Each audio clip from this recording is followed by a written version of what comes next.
Hi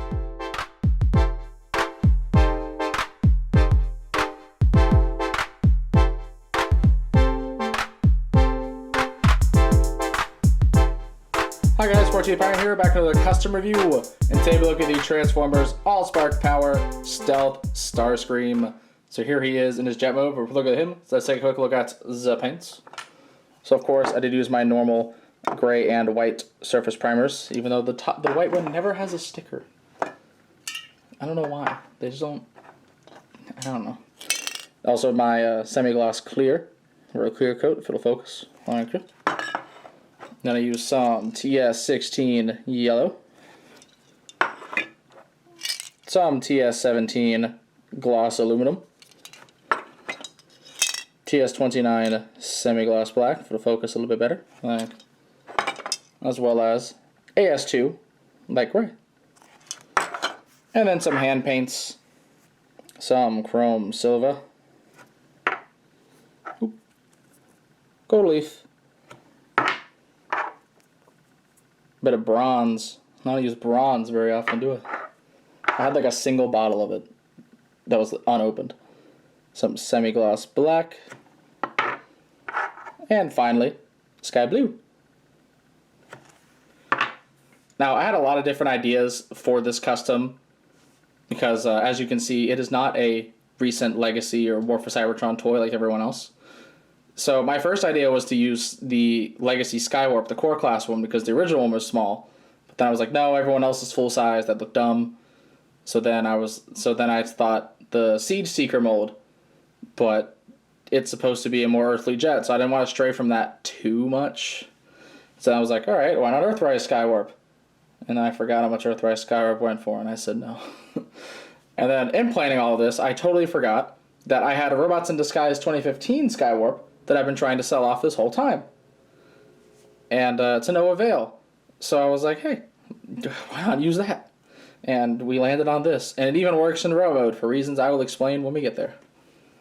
So here he is in his jet mode, and it is very lovely. Move some of the spray paints right next to me. But it is very nice, very changed. One thing that has changed that I would have not had to change if it wasn't for my specific copy of this toy was the cockpit, because the paint right here is sheared off from the factory. And I've just owned it like that for years. It's so dumb. I hate it. But here he is in his jet mode. And has little hallmarks of like the silver accents on the wings, the gray backside of the wings. I painted these little bits silver, which sort of goes along with this, but just also because the legs had some silver on them. I think it looks quite lovely. I've always loved the look of this jet mode as sort of like a weird Prime and animated mix. It just goes hard. And for a little comparison, we will bring in the original little fella. And as you can see, I tried to hit most of the hallmarks for it that just kind of made sense to hit. That did not do the little bit of silver at the end of the nose cone. But everything else pretty much is there. And then for the fun of it, here he is with the Nightwatch Prime, the two leaders of the Allspark Power set together. Back again, just like their little set from years ago. You'll love to see it. Get everything back off. Go away, Prime.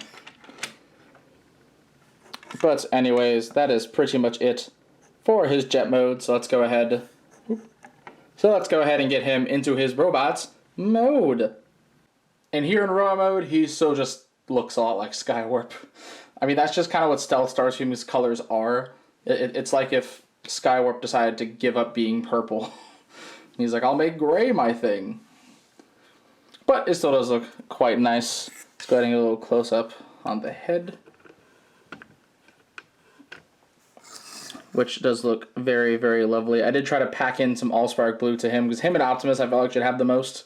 So I gave him some little bits on the head, little bits on the chest. And then the hollowed out parts of the guns, I added some Allspark blue into as well. So his guns are like Allspark infused, I don't know. Everything looks quite nice. The bronze here was used for these little vent bits, so then I put it on the chest. Just give a little bit of color, even though it is a dark color, so it is hard to see, unless there's just light shining on the right way. And then these shoulders here were molded in black, but I couldn't get all the purple paint off them, so I just ended up respraying them. The arms were also sprayed gray, and the legs, of course, are just as they were. And then the feet were black, or painted black, which I actually managed to remove these to do it. But when putting them back in, it didn't go quite well, so I had to actually tighten that up a little bit before I did this. Which this mold does have just a unfortunate side effect of just falling over anyway. So be careful. Now, some benefits to actually painting this mold against doing it in a generation style is it kind of actually looks like movie Starscream. Come on, let me bring the camera down a little bit so you can see the little Legends guy. Like, it actually kind of looks like him. Like, if you angle the wings like that, you can emulate the sort of Dorito shape, and then even the head kind of has, like, a similar shape to him. You could even go so far as to say, like, the wider shoulders, whereas, like, the thinner legs even kind of remind you of him. So I think, honestly, like, this kind of worked out for the best. Like, it isn't perfect, but, I mean, like, it actually resembles the character a little bit, and I think that's kind of fun. But yeah, you can see where I kind of got some of the inspirations. There's little bits of silver and bronze in there. The head has a little bit of gold or yellow that's there on the mouth. I did a little head crest to kind of emulate it. Bits of silver on the legs. I put them on the knees. Like little things like that. And then the arms, while not fully gray, I do think them having gray forearms just kind of works. I was going to do these in gray, like I thought about it, but then I thought, since that's gray, having this whole thing just be a gray line would be really awkward looking. And then while we have him here, let's go ahead and bring in Nightwatch Prime.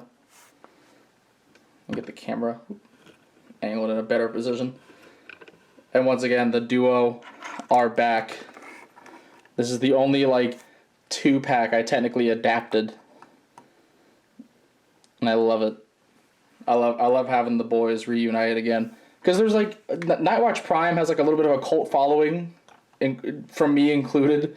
But Stealth Starscream has, like, nothing. I think it's really funny.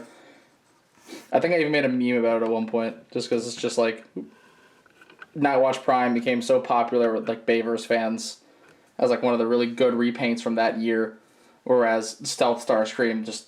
Well, I mean, it's mainly because of the leader toy, but Stealth Starscream never got anything else. He only exists as this little guy. But he also now exists as this custom. But, yeah. Overall, I do really like how this came out. I think it does fit very well. And even, and like I said, it looks like the character still. That's how I kind of justify it. And the articulation on it's still fine. It's not like legacy grade or anything, but I mean, it's fine. We dealt with it for years. You can do cool stuff. You know, you can angle the wings out like the RID character if you want to. Honestly, I love that about this, how like the wings were kind of like a cape. This was a good toy. Like, imagine if Legacy did this guy, man. Except not make it an awful repaint with a new head like they do to so many Cyberverse, RID 15, everyone else. Anything that existed before, like after Prime, just more than likely will be screwed over if there's a Legacy listing. Poor guys. But yeah. Anyways, that is pretty much all I have to say. So, be sure to check out my channel for more video and custom reviews, and please don't forget to subscribe. You can also come check out my Facebook and Twitter pages, links in the description below. And this is the 14th Prime, signing out.